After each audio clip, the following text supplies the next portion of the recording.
কৃষক বন্ধুসকল সুপ্ৰভাত।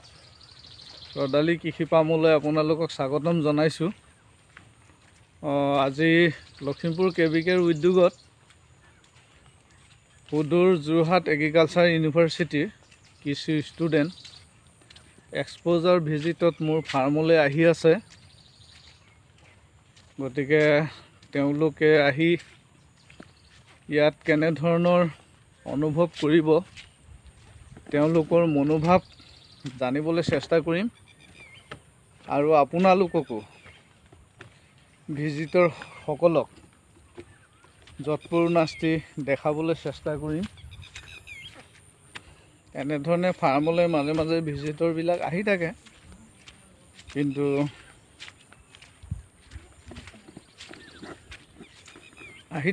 মাজে মাজে আৰু তেওঁলোকৰ লগত মত বিনিময় কৰি থাকোঁ আৰু তেওঁলোকে ফাৰ্মখন চায়।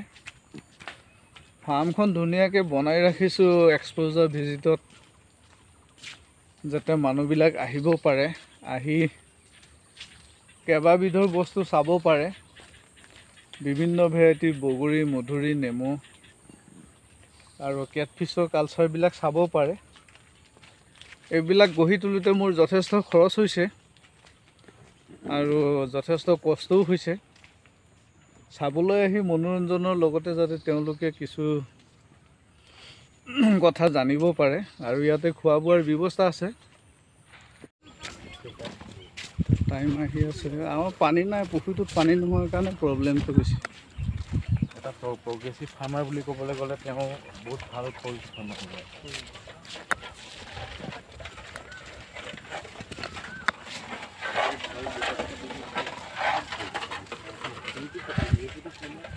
আপুনি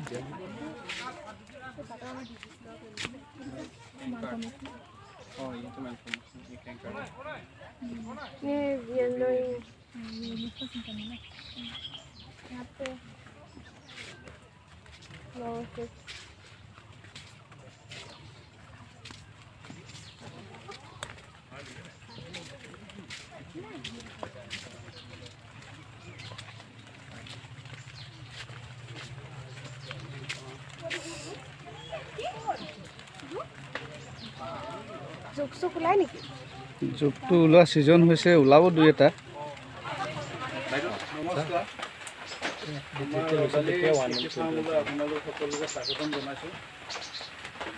আপোনালোকে আজি লখিমপুৰ কৃষি বিজ্ঞান কেন্দ্ৰৰ জৰিয়তে আমাৰ ফাৰ্মলৈ আহিলে, গতিকে আমাৰো ভাল লাগিছে। আৰু লগতে আপোনালোকক মোৰ ফাৰ্মত কি কিবোৰ আছে দুআষাৰ ক'ম। মোৰ হিচাপে ক'বলৈ গ'লে সভ্যতাৰ প্ৰথম সৃষ্টি হৈছে কৃষি। কৃষি এটা এনেকুৱা বৃত্তি, যিটো বৃত্তিৰ জৰিয়তে আমি জীৱন আৰু জীৱিকাৰ পথ প্ৰশস্ত কৰিব পাৰোঁ। আৰু ব্যৱসায় ক্ষেত্ৰখনত যদি আমি চাওঁ, তেতিয়াহ'লে 90% ব্যৱসায় কৃষি উদ্যোগৰ লগত জড়িত। আপোনালোকে যদি টাউনলৈ যায়, ঘাটে ঘাটে আপোনালোকে লক্ষ্য কৰিব, গেলামালৰ দোকানৰ পৰা, চাহৰ হোটেলৰ পৰা, শাক পাচলিৰ দোকানৰ পৰা, মাছ মাংসৰ দোকানৰ পৰা, হোটেল ৰেষ্টুৰেণ্টলৈকে এই গোটেইখিনি এগ্ৰি ছেক্টৰটোৰ লগত জড়িত ব্যৱসায়। আৰু সেইটোৰ কাৰণে মই ডিগ্ৰী লোৱাৰ পাছত কৃষি ক্ষেত্ৰখনলৈ আগবাঢ়ি আহিলোঁ। এতিয়া মোৰ ইয়াতে ধৰক আপোনাৰ যদি জানুৱাৰী মাহত আহিলেহেঁতেন 6টা ভেৰাইটি বগৰী আছে। আপোনাৰ বিলাতী বগৰীয়ে যিটো হাইব্ৰিড, তাৰ 6টা ভেৰাইটি আছে। আৰু নেমুৰ বিভিন্ন ভেৰাইটি আছে। ধৰক এনে সৰুতে বহুতে নাজানে যে কাজি নেমুৰ 3টা ভেৰাইটি আছে। এটা গুটি কাজি বুলি কয়, এটা জাতি কাজি যিটো চিডলেছ, তাতে গুটি নাথাকে, আৰু এটা লেজেৰী কাজি বুলি কয়, সেই চিডলেছে হয়। তাৰ কালাৰটো অলপ মানে পাতটো আৰু গাৰ গঠনটো অলপ বেলেগ আৰু সোৱাদটো অলপ বেলেগ।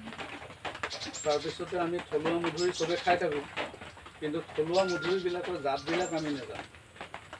গতিকে তেনেকুৱা থলুৱা মধুৰি 4টা জাত চিনাক্ত কৰি মই ইয়াতে সংৰক্ষণ কৰিছোঁ। টোটেল 8টামান ভেৰাইটিৰ মানে মধুৰি মোৰ তাতে আছে। বিভিন্ন প্ৰজাতিৰ মধুৰিবিলাক মই ৰাখিবলৈ মানে চেষ্টা কৰিছোঁ।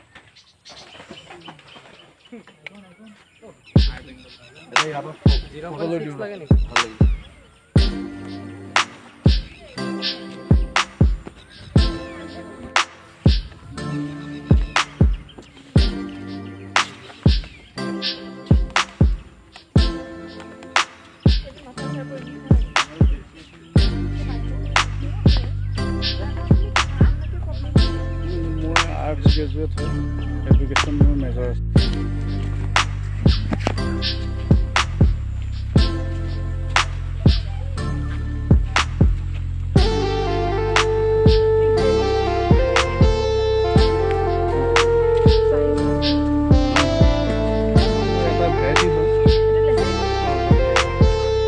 পাতটো বেলেগ, ই চিটলেছ হয়, কিন্তু তাৰ নেমুটো এনেকুৱা অলপ ভাল হ'ব। ই বহুত ডাঙৰ নহয়, তাৰমানে নেমুটোৰ আকৌ টেঙা গুণটো অলপ কম আছে। ক্ৰছ নহয়, এইটো জাতি নেমুৰে এটা ভেৰাইটি। ধৰা আমাৰ এইটো থলুৱা চিটলেছ, এইটো বৰ ডাঙৰ নহয়, মানে সৰু সৰু হয়। অঁ পাইছোঁ, এইটো চিটলেছটোৱে পাইছোঁ। এইটো নহয়, সেইটো চব নেমুৱে পাইছে আৰু জৰা নেমুটো বাদ দি পেলাই কাজি নেমুৰ ভেৰাইটি কেইটাই মানে পাইছে। মানে এইটো চিটলেছ, এই অলপ জোঙাল হয়, সিটো ধৰ ডাঙৰ হৈ যাব, ই বহুত ডাঙৰ নহয়। মানে ইয়াৰ টেঙাটো কম আৰু ৰস যথেষ্ট বেছি আছে। এইটো চৰবতী নেমু, এইটো ডাঙৰ হয়, এই কমলা নিচিনা ডাঙৰ হয়, সেইটো সেই তেনেকুৱা হৈ যায়। এইটো এনেকুৱা নাই, এইকেইটা শুকাই গ'ল ন। এটা মানুহক চাবৰ কাৰণে, মানুহবোৰ চাব আহে যে, সেইটোৰ কাৰণে ডিফাৰেঞ্চটো। এইটো গোল নেমু, এইটো আমাৰ লোকেল ভেৰাইটি। ইয়াৰ পাতটো তাৰ পাতটো বেলেগ, আৰু তাৰ ব্ৰাঞ্চটো কেনেকুৱা, আৰু ইয়াত কাঁইট বেছি আছে, সেইটো কাঁইটটো কম আছে, আছে। কিন্তু তাৰমানে কি হয়, ইয়াৰ মানে ৰসটো, এইটো আমাৰ এইটো লোকেল ভেৰাইটি, এইটোতকৈ তাৰ ৰসটো তুলনামূলক বেছি। মাৰ্কেট ভেলুটো তাৰ বেছি কেলে, মানে আমাৰ এইটো হোৱা আগমুহূৰ্তত সি সোনকালে হৈ যায়। সোনকালে হোৱাৰ কাৰণে মানে ফাৰ্ষ্ট টাইম মানে মাৰ্কেট ভেলুটো বেছি পোৱা যায়। মানে নেমু আৰু ফিচাৰী। তাৰপৰা এইকেইটা আছিলে হেৰিটো থাইলেণ্ড ভেৰাইটি কমলাটো, সাংঘাতিক কমলা হৈছিলে। মানে এনেকুৱা লাগে আপোনাক বান্ধিব লাগিব গছত, কিন্তু বেমাৰ লাগিলে এইবাৰ। এইটো ডালবিলাক শুকাই যায়, ইয়াৰ এই ডাল শুকোৱাটোৱেই বেমাৰ, বেলেগ বেমাৰ নাই। ইনচেক্টৰ ইয়াত বেমাৰ নাই। মানে এইটো কমলা ভেৰাইটি এইটোৰ কাৰণে ভাল, ইয়াত মানে আমাৰ লোকেলটো ইষ্টাৰ্ণ বৰুৱা আহি যায়, মজা পোক আহি যায়, ইয়াত নাহে। কমলা এইটো বহুত ডাঙৰ হয়, আকৌ যেতিয়া লাগে। এইটো কমলা নহয়, কমলা মিঠা, সাংঘাতিক মিঠা হয়। ইয়াতে মানে কি, এজোপা গছত, মানে এইবিলাক গছত যে, এইবিলাক গছতে একদম মানে 60-70 কেজিলৈকে লাগে। এনেকৈ লাগিছিলে আপোনাৰ ইয়াতে? অঁ, ইয়াতে। আগৰ ভিডিঅ' বেলেগ আছে, এতিয়া বেমাৰ হ'ল, বেমাৰ হৈছে গছকেইজোপা, সি ইয়াতে লাগিছে যে। এই ডাল শুকাই যায় যে, ডাল এইকেইটা এতিয়া কাটিবলৈ সময় পোৱা নাই।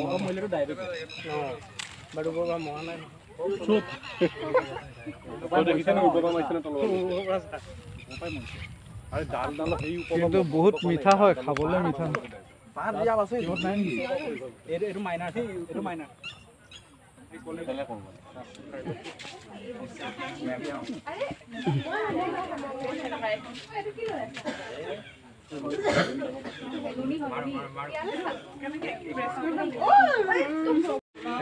So we are here at Rodali Kisi Farm and we are visiting this farm, and this is very beautiful, and Dada make this place for beautiful and also for commercially, and we are visiting for lots of experience. Thank you, Dada. It is not only beautiful, it's well maintained and it is scientifically maintained. Yeah. জ্যোৎস্না বাইদেউলৈ ধন্যবাদ জনাইছোঁ। এতিয়া ষ্টুডেণ্টখিনি ইয়াতে চবে ঘূৰিলে, বোধ হয় final ইয়াৰ agri student হয়, তেওঁলোকে আহিলে আমাৰ ফাৰ্মত অলপ ফুৰিলে। এতিয়া বিভিন্ন বস্তুবোৰ চালে, তথাপিতো মই তেখেতসকলৰ মনোভাৱটো জানিব বিচাৰিছোঁ, যিটোৰ জৰিয়তে হয়তো আৰু কৰিবলৈ ইনস্পায়াৰ হ'ম। গতিকে কোনে ক'ব? আমাৰ আজি ইয়ালৈ আহি এক্সপিৰিয়েঞ্চটো বহুত ভাল লাগিছে, যিহেতু আমি বহুত ভেৰাইটিজৰ কথাও জানিব পাৰিছোঁ। যেনেকৈ আমি জানো লোকেল নেমু, কাজি নেমুৰ কথা, তাৰো যে 3টা প্ৰকাৰ আছে, বা বগৰীৰ কথা, আৰু সেই দাদাই যেনেকৈ এটা নতুন নিজৰ ভেৰাইটি কৰিছে, সেইটো বস্তুৰ কথা জানিব পাৰি ভাল লাগিছে। তেওঁ এৱাৰ্ডছ পাইছে। আই হোপ যে দাদাই আৰু আগবাঢ়ি যাওক আৰু ভেৰাইটিজ তেওঁ কাল্টিভেট কৰক। হয়, আজি এই আপাহতে মই তেখেতসকলৰ অনুৰোধ জনাইছোঁ। তেখেতে যিহেতু এগ্ৰিকালচাৰ বিভাগতে তেওঁলোকে কাইলৈ চাকৰি কৰিব আৰু কৃষকৰ মাজতে সোমাই থাকিব, গতিকে কৃষি সভ্যতাটো যাতে আগবঢ়াই নিয়ে, তেওঁলোকে নিস্বাৰ্থ মনেৰে কাম কৰে, তাৰ বাবে মই এতিয়াৰ পৰাই অনুৰোধ থাকিল। আৰু ধন্যবাদ সকলোকে, সকলোৰে ভৱিষ্যত উজ্জ্বল কামনা কৰিছোঁ। আৰু আমাৰ ইয়াতে জ্যোৎস্না বাইদেউ আছে, নমস্কাৰ। তেওঁ কেমেৰাৰ ওচৰত নাথাকে। আজি জ্যোৎস্না বাইদেউ মোৰ ইয়াত লগ পোৱা বাইদেউ 13 ইয়াৰ্ছমান হ'ল। তেতিয়া মোৰ ফাৰ্মখন নিচেই সৰু আছিলে। তেতিয়াৰ পৰা জ্যোৎস্না বাইদেউ মোৰ ফাৰ্মৰ লগত জড়িত আৰু বিভিন্ন সময়ত ইয়াতে নেমুৰ ওপৰত ট্ৰেইনিঙো প্ৰগ্ৰাম কৰিছিলে, যাৰ কাৰণে আমি বহু কথা জানিবলৈ সক্ষম হৈছিলোঁ। গতিকে জ্যোৎস্না বাইদেউক ধন্যবাদ জনাইছোঁ। আমাৰ কৃষি বিজ্ঞান কেন্দ্ৰ লখিমপুৰ আৰু অসম কৃষি বিশ্ববিদ্যালয়ৰ সমূহ শিক্ষাৰ্থী, আমাৰ শিক্ষকবৃন্দ, আৰু আপুনি ইমান ধুনীয়াকৈ এখন কৃষি ফাৰ্ম প্ৰস্তুত কৰি আমাৰ যুৱ প্ৰজন্মক উৎসাহিত কৰাৰ কাৰণে আপোনাৰ উজ্জ্বল ভৱিষ্যত কামনা কৰি, আকৌ সুস্বাস্থ্য কামনা কৰি আমি আমাৰ আজি পৰিদৰ্শন কাৰ্যসূচী ইয়াতে সমাপ্ত কৰিছোঁ। Thank you so much, দাদা। একো নকওঁ বুলি লগাই থাকিলে। সেইজন কেমেৰাৰ মানুহজন যিজনে যোগাযোগ কৰি মোৰ ফাৰ্মলৈ লৈ আহিছিল। Thank U. ধন্যবাদ। ফিল্ড ট্ৰিপটো আমাৰ ছাকচেছফুল কৰাৰ কাৰণে। বাকী তেওঁতো বহুত ভাল কাম কৰিয়ে আছে আৰু আগতেও যাতে কৰি যাওক, তাকে কামনা কৰিছোঁ।